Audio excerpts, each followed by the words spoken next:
तो सभी प्यारे छात्रों का एक बार फिर से स्वागत है और कक्षा 10वीं गणित का ये दूसरा वीडियो लेक्चर है।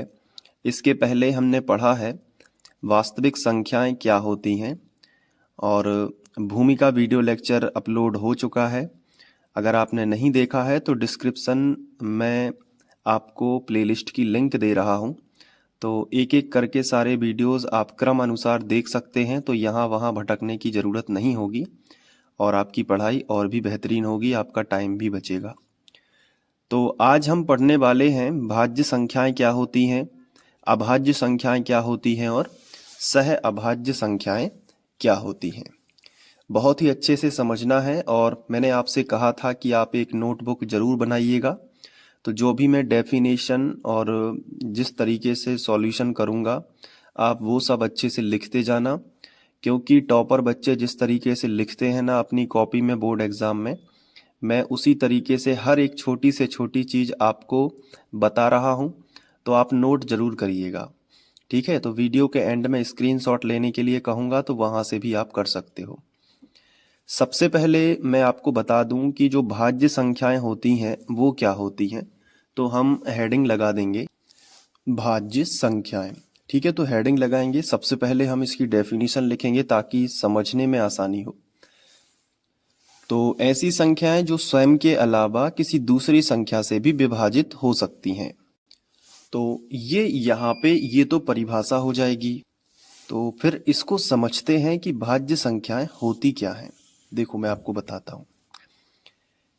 जैसे आपके सामने यहाँ पे एक संख्या ले लेते हैं, जैसे कि 16।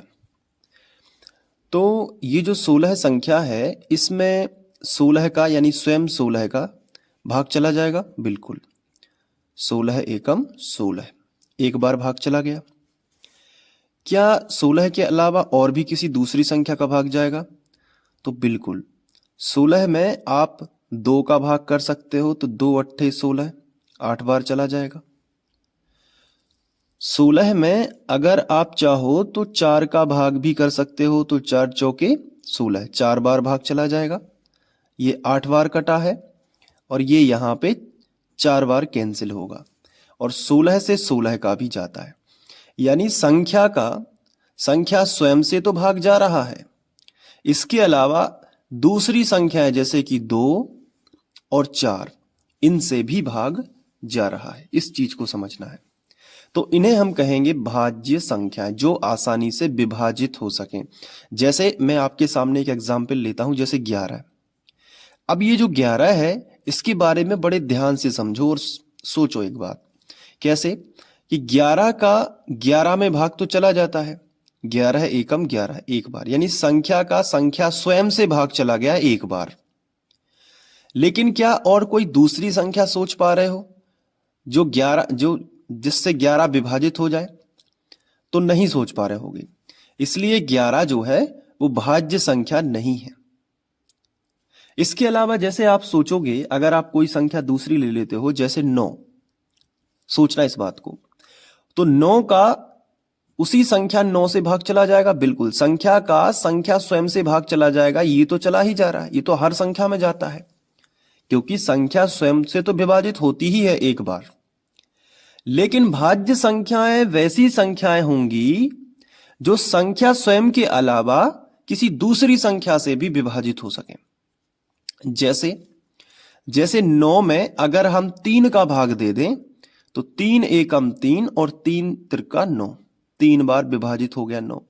यानी कि जो संख्या 9 है ये संख्या स्वयं 9 से तो विभाजित हो रही है, लेकिन किसी दूसरी संख्या 3 से भी वो विभाजित हो गई 3 बार। तो 9 एक क्या हो जाएगी? भाज्य संख्या। अब समझ में आया कॉन्सेप्ट? ऐसी संख्याएं जो स्वयं के अलावा किसी दूसरी संख्या से भी विभाजित हो जाती हैं। मैं आपके सामने और एग्जाम्पल रखता हूं।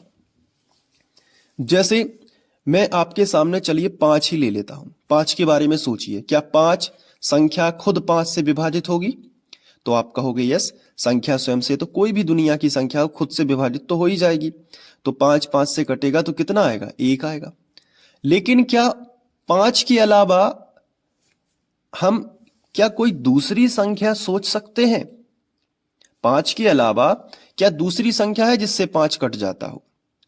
तो 5 से छोटी ही कोई सोचनी पड़ेगी, तो ना 2 है ना 1 है, 1 तो छोड़ ही दो, 2 3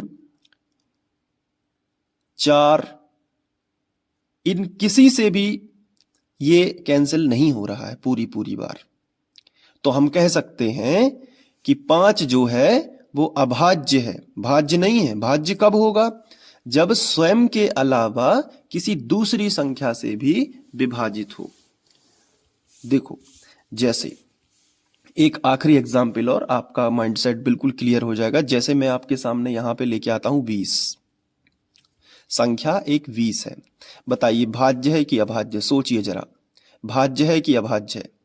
तो आप कहोगे कि देखो 20 में 20 का तो भाग जाएगा ही तो एक बार, लेकिन क्या ये जो संख्या 20 है स्वयं के अलावा भी क्या कोई दूसरी संख्याएं हैं जिससे भाग चला जाएगा? तो आप कहोगे सर 2 से भी चला जाएगा, 10 बार कट जाएगा पूरी बार। फिर संख्या 20 में 4 से भी जाता है 5 बार में, 4 पंचे 20, 5 बार में 20 कटता है। तो हम कह सकते हैं, और फिर 20 का 5 में भी जाएगा तो पंचों के 20 4 बार में कटेगा। तो 20 भाज्य है, विभाजित हो रही है, स्वयं से तो हो ही रही है, लेकिन अदर संख्याएं भी हैं जैसे 2 4 5 जिनसे वो विभाजित हो पा रही है। 10 से भी हो जाएगी, जैसे 20 के बटे में अगर संख्या 10 लिख दें तो 10 दूनी 20 2 बार में हो जाएगी। तो जो अन्य संख्याएं हैं, संख्या स्वयं के अलावा, स्वयं से तो होगी ही, लेकिन अगर किसी दूसरी संख्याओं से भी हो रही है तो वो भाज्य संख्याओं की कैटेगरी में आएगी। क्लियर हुआ कि नहीं? तो भाज्य संख्याओं के उदाहरण हम लिख देते हैं। तो हम यहाँ पे उदाहरण लिख लेते हैं। जैसे शुरुआत करते हैं, जैसे कि हमने किस किस का एग्जाम्पल लिए हैं, जैसे 20 ही ले लो, चलो 20 में चला जाएगा, ठीक है। और अगर हम देखें तो 4 में 4 का भी जाता है और 2 का भी जाता है, ठीक है, तो ये भाज्य हो जाएगी। इसके बाद अगर हम देखें तो 6 में 6 का तो जाता ही है, साथ में 2 से भी विभाजित होता है और 3 से भी होता है, 2 तिया 6 और 3 दूनी 6, है ना। इस तरीके से आप 2-3 एग्जाम्पल लिख सकते हो अपनी नोटबुक में। तो ऐसी संख्याएं जो स्वयं के अलावा किसी दूसरी संख्या से भी विभाजित हो सकती हैं, स्वयं से तो होती हैं लेकिन किसी दूसरी संख्या से, उन्हें हम भाज्य संख्याएं कहते हैं। कभी कभार स्कूल में कोई पूछ लेता है ना, या फिर नॉलेज के लिए याद रखो कि भाज्य संख्याएं क्या होती हैं। अब इसके बाद बात आती है अभाज्य संख्याओं की। तो सबसे पहले हमने हेडिंग डाल दी है अभाज्य संख्याएं। अच्छा, एक बात और है कि भाज्य संख्याओं को इंग्लिश में कहते हैं कंपोजिट नंबर। तो आप देख सकते हैं, ये स्पेलिंग हो जाएगी कंपोजिट नंबर। भाज्य संख्याओं को क्या कहते हैं? Composite number. अब हम बात करते हैं अभाज्य संख्याओं की। तो सबसे पहले डेफिनेशन देखो, जैसे भाज्य का उल्टा है अभाज्य। जैसे भाज्य में था ऐसी संख्याएं जो स्वयं के अलावा किसी दूसरी संख्या से भी विभाजित होती हैं, तो इसमें लिख देना है कि ऐसी संख्याएं जो स्वयं के अलावा किसी दूसरी संख्या से विभाजित नहीं होती हैं। तो परिभाषा आराम से याद हो जाएगी, ऐसी संख्याएं जो स्वयं के अलावा किसी दूसरी संख्या से विभाजित नहीं होती हैं। अब इनके एग्जाम्पल क्या है? तो सबसे पहले अभाज्य संख्याओं को प्राइम नंबर भी कहते हैं, ध्यान रखना। कौन सा नंबर? Prime number. ये देखिए, ये रहेगी स्पेलिंग प्राइम नंबर की, आप लिख लेना, ठीक है। अब उदाहरण देखिए, तो इसके एग्जाम्पल देखो। सबसे छोटी जो अभाज्य संख्या है वो 2 ही है। 2 में 2 का भाग जाता है संख्या स्वयं का, और 1 जो होता है उसको इसमें गिना नहीं जाता। इस रूल में ध्यान रखना, जो 1 होता है उसको नहीं गिनते हैं। अब इसके बाद क्या होता है? 3, इसके बाद होता है 5, इसके बाद क्या होगा? 11। आप सोचते जाइएगा कि देखिए इसमें 11 है तो दूसरी संख्या से भाग नहीं जाएगा, केवल 11 से ही जाएगा। जैसे आपके सामने 5 है तो सोचिए 5 में किसी दूसरी संख्या का भाग जाता है क्या? क्या 2 का भाग जाता है? क्या 3 का जाता है? नहीं जाता है, केवल किसका जाता है? 5 का ही जाएगा। जैसे आपके पास 13 हो गई, 13 भी क्या है? एक अभाज्य संख्या है, क्योंकि 13 में 13 का ही भाग जाता है। और देख लीजिए, जैसे 7 रह गई है, 7 भी थी इसमें, तो 7 में 7 का ही जाता है एक बार, और इसके अलावा ऐसी कोई संख्या नहीं बनी है जो 7 को विभाजित कर सके, ठीक है। इसके बाद 17, 17 में 17 का ही जाएगा, कोई ऐसी संख्या नहीं है जो 17 को विभाजित कर सके। ठीक है, तो यही चीजें रहती हैं। जैसे 19 हो गया, जैसे 23 हो गया, ऐसे बढ़ते जाओगे तो मिलती जाएंगी। तो ये कुछ ज़्यादा से एग्जाम्पल हमने लिख लिए हैं ताकि आपको प्राइम नंबर पता लगे, अभाज्य संख्याएं पता लगे क्या होती हैं। जो स्वयं के अलावा किसी दूसरे से विभाजित नहीं होती हैं वो उन्हें बोलते हैं अभाज्य। मतलब वो विभाजित करने योग्य नहीं है, उनको विभाजित नहीं कर सकते हम। और ये जो हैं ये विभाजित करने योग्य है, ये और छोटी छोटी संख्याओं में टूट सकती हैं। लेकिन इनकी बात करें तो ये छोटी छोटी संख्याओं में नहीं टूट सकती हैं। जैसे 13 है तो 13 को 2 गुणे 3 गुणे 4 ऐसे ऐसे में नहीं तोड़ सकते हैं, 13 गुणित 1 ही लिखा जाएगा। जैसे 7 है तो 7 को हम 7 गुणित 1 ही लिख सकते हैं और इसको और छोटी संख्या में नहीं तोड़ सकते। लेकिन 4 लिखा है ना, तो इसको 2 गुणित 2 में तोड़ सकते हैं। तो जिसके गुणनखंड निकलते हैं वो भाज्य संख्याएं हैं और जिनके गुणनखंड नहीं निकलते हैं वो अभाज्य संख्याएं हैं। ये भी आप एक ट्रिक याद रख सकते हो। जिनके गुणनखंड निकलते हैं वो भाज्य संख्याएं हैं और जिनके गुणनखंड ही नहीं निकलते हैं वो अभाज्य संख्याएं होती हैं। इन्हें हम प्राइम नंबर कहते हैं। क्लियर हुआ कि नहीं? तो हमने पढ़ लिया है भाज्य और हमने पढ़ लिया है अभाज्य। अब बात कर लेते हैं सह अभाज्य संख्याओं की। तो यहाँ पे हम हेडिंग डालेंगे। अब इसको समझना बहुत जरूरी है। देखो, सह अभाज्य संख्याओं का कॉन्सेप्ट दो संख्याओं पे आधारित है। मतलब हम किन्हीं भी दो संख्याओं को बोल सकते हैं सह अभाज्य संख्या। जैसे आपके पास में अगर कोई संख्या है, जैसे आपके पास में 2 है या आपके पास में 3 है, 5 है, तो अकेली वो संख्या सहअभाज्य नहीं होती, सहअभाज्य संख्याओं का ग्रुप होता है। तो एक कोष्टक में ऐसी दो संख्याएं हम लेंगे तो उन्हें हम कह सकते हैं कि वो सहअभाज्य हैं। मतलब उन दोनों का HCF 1 होता है। जैसे मैं यहाँ पे ले लिया मैंने 15 और यहाँ पे ले लिया मैंने 16। अब ये दोनों संख्याएं सहअभाज्य हैं। अब आपके दिमाग में सवाल आ रहा होगा कि क्यों है ये सहअभाज्य। देखो, अगर हम 15 के गुणनखंड लिखें तो क्या होगा, आप खुद बताइए, सोचिए जरा। तो आप कहोगे 3 गुणित 5, 5 तिया 15, गुणनखंड निकाल दोगे ना, यानी 5 का 3 में गुणा करने से क्या आता है, 15। अब यदि हम 16 के गुणनखंड लिखें तो 16 के गुणनखंड हम निकालेंगे तो कितना आएगा, 2 दूनी 4 दूनी 8 दूनी 16। अब इन दोनों के गुणनखंड में अगर अच्छे से देखें तो कोई भी चीज कॉमन नहीं निकल रही है, उभयनिष्ठ गुणनखंड नहीं है। यहाँ पे 2 है और यहाँ पे 3 गुणित 5 है। तो इन दोनों में कोई भी ऐसा गुणनखंड नहीं है जो दोनों में हो। अगर यहाँ पे 3 है तो यहाँ पे 3 नहीं है। अगर यहाँ पे 2 है, जैसे 2 के ऊपर हम 4 की घात लिख सकते हैं इस तरीके से, क्योंकि 1 2 3 4 बार है तो 2 के ऊपर कितने की घात हम लिख सकते हैं, 4 की घात। अब समझो कि यहाँ पे 2 है, संख्या 2 है, यहाँ पे संख्या 2 दोनों जगह नहीं है। यहाँ पे 3 है तो नीचे नहीं है। मतलब 15 के गुणनखंड में जो चीज आई है वो 16 के गुणनखंड में नहीं आई है, और जो 16 के गुणनखंड में है वो 15 के गुणनखंड में नहीं है। अब इसको समझने के लिए एक और सरल तरीका मैं बता दे रहा हूं, बहुत ध्यान से समझना। जैसे मैंने लिखा 4 और मैंने लिख दिया 20। अब ये सहअभाज्य है और ये 15 और 16 सहअभाज्य नहीं है। क्यों? देखो, बहुत ध्यान से समझना। 4 के गुणनखंड क्या हो सकते हैं, 2 गुणित 2 हो सकते हैं कि नहीं, और 20 के गुणनखंड क्या हो सकते हैं, 2 दूनी 4 पंचे 20। तो इन दोनों के गुणनखंडों में 2 जो है, 2 गुणित 2 और 2 गुणित 2, ये दोनों उभयनिष्ठ हैं क्योंकि ये दोनों में आ रहे हैं।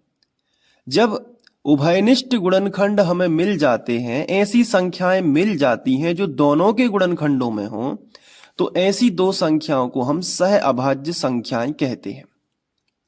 यानी सहअभाज्य संख्याएं दो संख्याओं के बीच में बता सकते हैं कि वो सहअभाज्य हैं या नहीं है।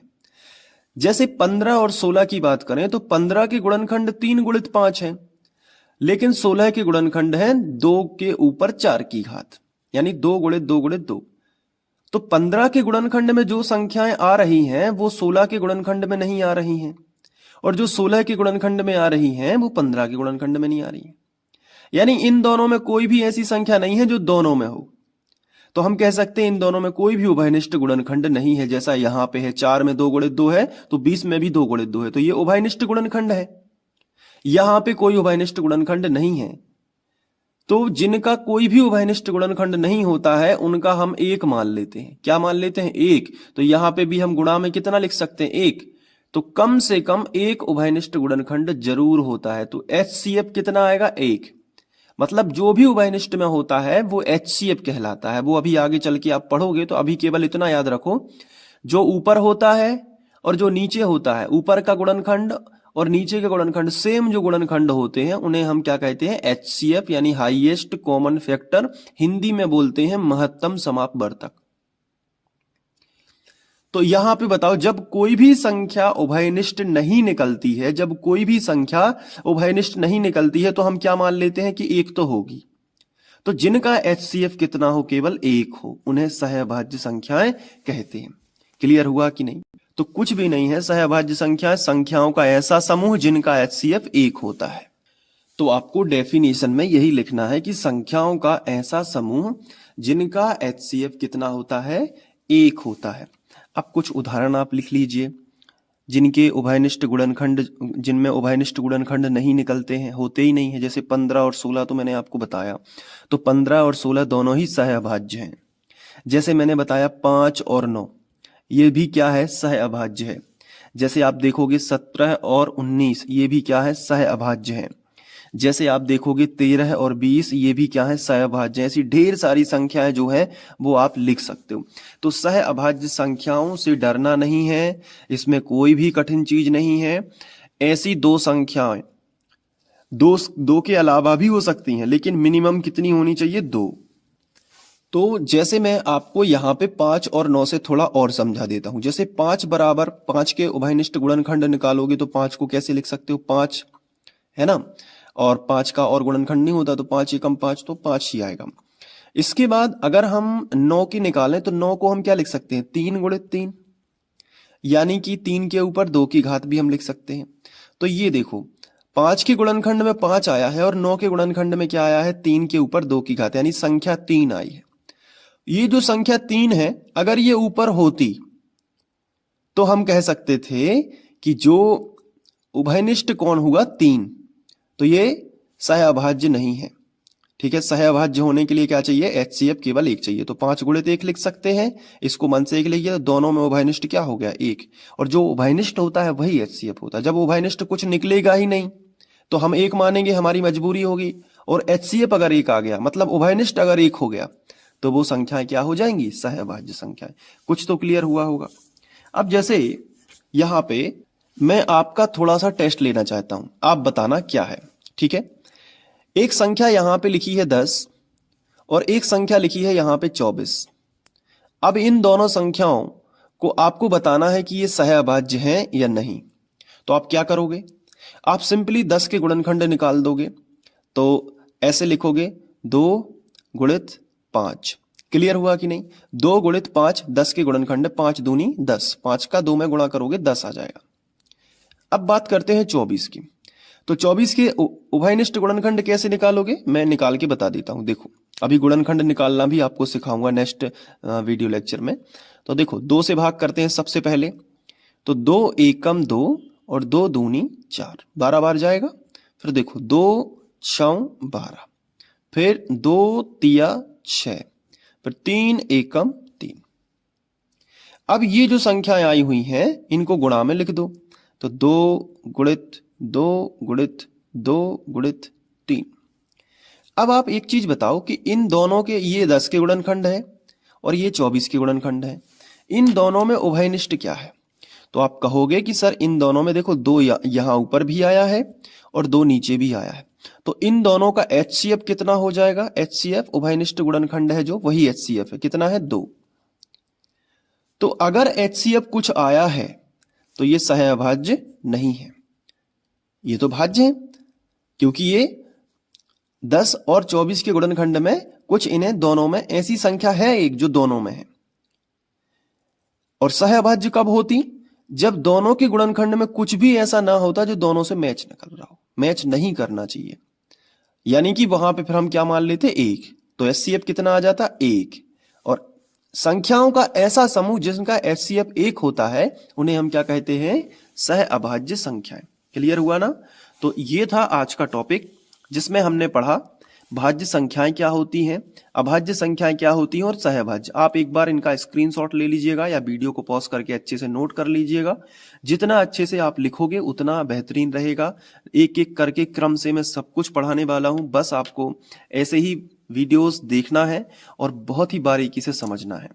तो ये देखिए, अब यहाँ पे आप वीडियो रोक लीजिए और लिख लिए ना, ठीक है? ये कुछ संख्याएं। अब अगर आप क्रम से गणित पढ़ना चाहते हो तो डिस्क्रिप्शन में लिंक दी गई है, उसको आपको भूलना नहीं है। वहां से आपका टाइम भी बचेगा और क्रम अनुसार आप लिखते जाओगे और एक एक वीडियो देख के अच्छे से गणित को कंप्लीट कर लोगे, वो भी बहुत ही कम टाइम में, ठीक है? तो अभी थोड़ा सा समझाने में बस टाइम लगेगा क्योंकि शुरू का आपका बेस बहुत अच्छा बनाना पड़ता है ताकि आप गणित में थोड़ा स्ट्रांग हो सकें बाकी बच्चों से। उसके बाद में आपको बहुत अच्छे से और थोड़ा मॉडल पेपर के क्वेश्चन बाद में कराऊंगा एग्जाम टाइम पे, सब कुछ होगा, बस आपको बड़े ध्यान से समझना है। मिलते हैं नेक्स्ट वीडियो लेक्चर में, तब तक के लिए बाय, थैंक यू।